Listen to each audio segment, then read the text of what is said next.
Hi everyone, I'm back with another video from the Season 8 PTR and I want to talk about the new Balazan Spiritborn. This is looking like potentially the best build in the game, or at least some variation of this. So I've been cooking a lot on the Spiritborn in the last few days, and I have made several setups that can clear at least a pit 105, maybe all the way up to 110 more optimized with better gear. So what you're seeing here right now is a Rake Balazan Thorns poison build that is based around the new unique that the Spiritborn has gotten in this patch, and is actually really powerful. So outside of like buggy shenanigans going on something like, for example, the Shatter Sorks with Hydra, and of course the Flay Barbs that you might have seen, this is actually the highest clear that I have seen from like pretty much any build out there. At the very minimum, it's going to be in the top 3 or so. So the cool thing is you can actually play this with various skills. So I made a Rake build here, but there's also a Quill Volley version and a Flash version of this as well that I will also be showing off to you guys. I have not really finished all the planners just yet, but I have the Quill and the Rake version here, and I can also show you what this is about. The TLDR of this is you stack thorns, especially through the Razor Blade unique, and for example the Hubris glyph, and you run around with something like 8,000 plus base thorns. You scale it up a little bit from some effects, and then you have the new Balazan pants that convert these thorns into poison damage, and then you combine this with the Noxious Resonance key passive, freshly nerfed by the way, and you absolutely destroy everything.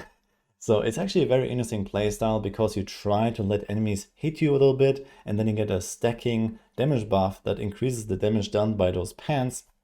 So you try to cycle your counterattacks in a way where you take some hits, stack the buff, and then you activate counterattack again to be more defensive in order to protect your barriers and stay alive. And you try to repeat that every few seconds.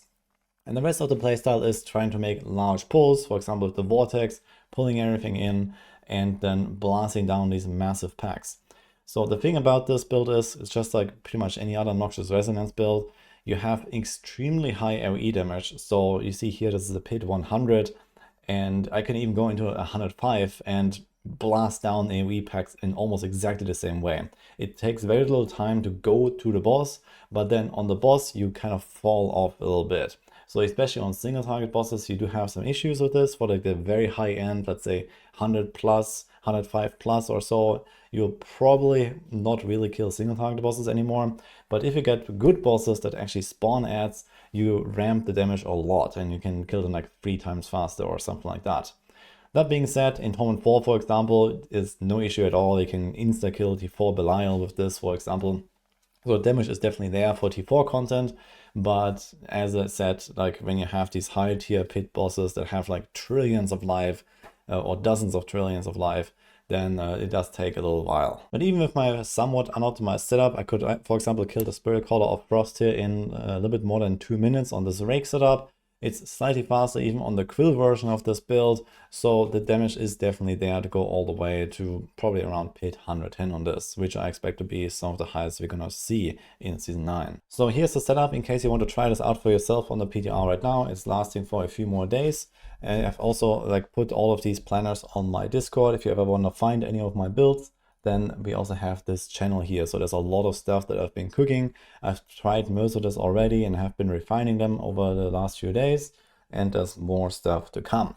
But for now, this is what I got here. There's only one version right now, so the Mythic version that runs as Starless, but no other Mythic, and that is also relatively optional. There's definitely other choices you can put there if you want to get away without any Mythic, but it's a little bit better than the other alternatives. I also have some notes here about how everything works, and there's actually a bunch of interesting text in here. So in general, what you need to know is for Spiritborn in Season 9 is there's a lot of reliance on Mystic Circles and the Jaguar Primary Hall. Basically, every single pushing build goes down that route because Jaguar Hall can actually double dip into some damage multipliers, which I expect eventually to get fixed, but probably not in Season 9. So the way that this works is that we try to apply a lot of hits as fast as possible, and that triggers the Jaguar Hall, and then it does a certain amount of the previous damage done as an extra hit. And that extra hit can then scale again off of certain multipliers. So the biggest one here is the Plains Power. These are the Mystic Circles, and you kind of have to play around these for the highest tier pushes. In Torment 4 content, this is not really required, but it is a big multi. And this is also a reason why we have the Loyalties Mantle, in order to boost the power of the Jaguar Hall a little bit further. Then we also have some other really big damage multipliers like the Quax Rune, which is part of the reason why the single target bosses feel kind of awful, especially at the start of the fight.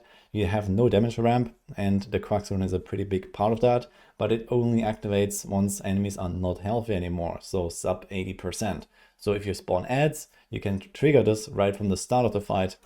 Or for example, if you get these new elites that spawn sometimes from the idol from below jewel here, this is one of the seasonal jewels that spawns a bunch of elites sometimes. This can also help you to actually trigger your stuff earlier on in a fight and kind of like make a single target boss into a multi-target boss, at least for a little while. So aside from that, yeah, we have a lot of thorns. So we have the razor plate here. This is not necessarily a requirement to make the build function, neither is this, but you do need a new pants. I'm actually not sure where they drop right now, but those are kind of the heart of the build. Most of the other stuff that we have here is just scaling generic damage multipliers, because this is an item, so we don't really care about skill ranks, for example. We have only 1 point here in Rake, and we just try to pick up like all of the good damage passes. Like there's Apex, there's Unrelenting Power, we have stuff like Potent. If you get a neck that has Potent ranks, that's huge as well in order to kill the bosses a bit faster. I didn't have that at all, for example. So that alone can already speed those boss kills up a lot. And yeah, then we have here Vehement Brawler for some damage multi conceded on the neck. And I have Wild Claws here, which is actually a pretty interesting aspect, in particular for Rake, because this gives you like a second cast. So usually you can trigger the Balazan Pants only once per cast, but with the Wild Claws aspect it actually triggers twice. This is like a specialty of this aspect, which makes Rake actually a very interesting choice here. So despite having very few attacks, you trigger the pants twice as often as any other skill can, and this allows you to still scale up your damage despite not having that many Jaguar Hall procs. And another tech that I put into these builds is the Lucky Hit chance to heal on the ring. You can also put this on a weapon, but I just have it here. And the reason for that is that we can use Replenishing Ravager. So this is this mod here, where we get these healing stacks, and when you attack elites or bosses, you will use those stacks in order to get extra hits off. And this is actually pretty fast. I think it's like up to 4 times per second or so.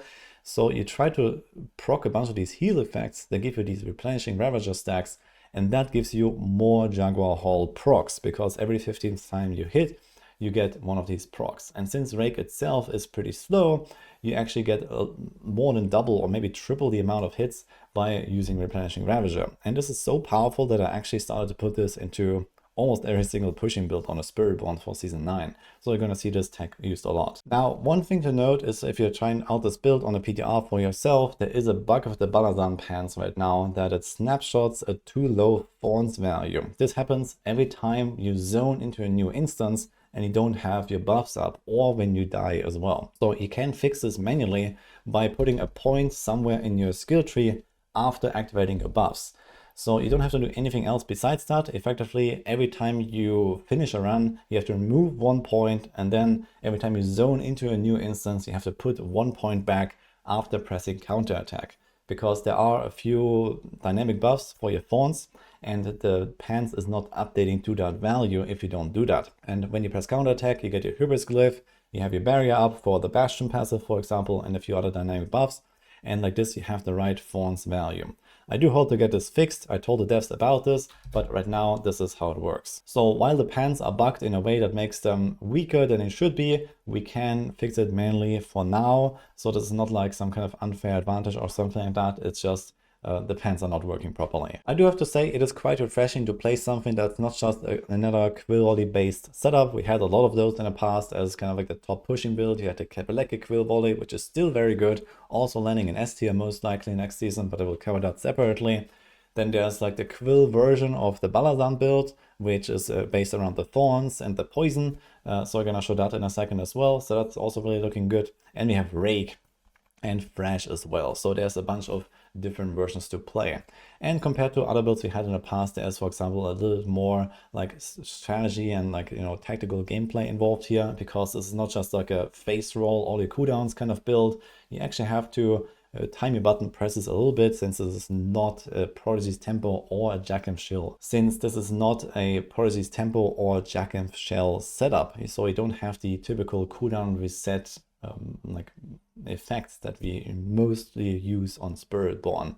So for example, you need to time your vortex cast a little bit, make the large pull, and then when everything is clumped together, you have this massive AoE from the Noxious Resonance passive. The more enemies you stack together, the more damage you deal, and you know, large packs just explode, including the elites. So it's very fun and very satisfying. Well, when you're doing the high tier pushes, you better hope for an ad boss. The kill version of this works in pretty much exactly the same way. It's just a different core skill, and then there's a few minor tweaks, and it has a little bit of a different flow, but overall they are kind of the same build. The cool thing about the rake though is that it also helps you to reset your cooldowns a little bit. So while you don't have the typical like Prodigy's Tempo and Jack and Shell, the rake itself actually gives you a cooldown reset, and it also costs extremely low vigor, so that, for example, when you Crux rune procs, you will always be able to attack, because you just need to get like a tiny bit of extra resources and you can already start swiping again. With Quill, there are these occasions where, for example, on a single target boss, you run out of resources and you have to wait like half a second before you can attack again, so that can feel slightly clunky. Plus, it's a bit less forgiving with the cooldowns, since Rake has a built-in cooldown reduction effect, so it feels a bit more fluid, even without the, you know, giga cooldown you get from other sources. But here's another version where resources are not an issue, so every time you Crux rune procs, you don't have any trouble at all. This is fresh because it's a generator skill. So here we also get tons of hits for the Jaguar Hall, and it produces tons of these. And lastly, here's the third version, which also doesn't have any resource issues at all, which is fresh, since it's a basic skill. It actually generates vigor, and it also feels great to play. Unfortunately, this is not running Sepazontek, the weapon that gives you these triple fresh attacks. I tried that. It is definitely much weaker, so you don't really get much on this, besides just more hits for the Jaguar Hall proc. But it turns out just a legendary weapon is better, so you only have one thrash going on at all times and not three of them, which is a bit sad, since the visuals of Sepazontek thrash build are so cool. But either way, if you want to play with that, this is also a viable option and seems to be on the same level as the other two. And here's also an example of a Belial kill to set up with no prior ramping of any buffs or something like that. You can kind of just like walk in and blast him down in like 3 seconds. And this is the same for the other two setups as well. So I haven't made the Thrash planner yet, but I do have the Quill and the Rake that will link down below. And as I mentioned, they all work very similar. And over the next weeks, I'm going to refine those setups, and then we're going to have maxwell guides for you guys as well. So for now, this is what I got here. So try it out if you like. Otherwise, hope you enjoyed this video, and I'll see you guys next time.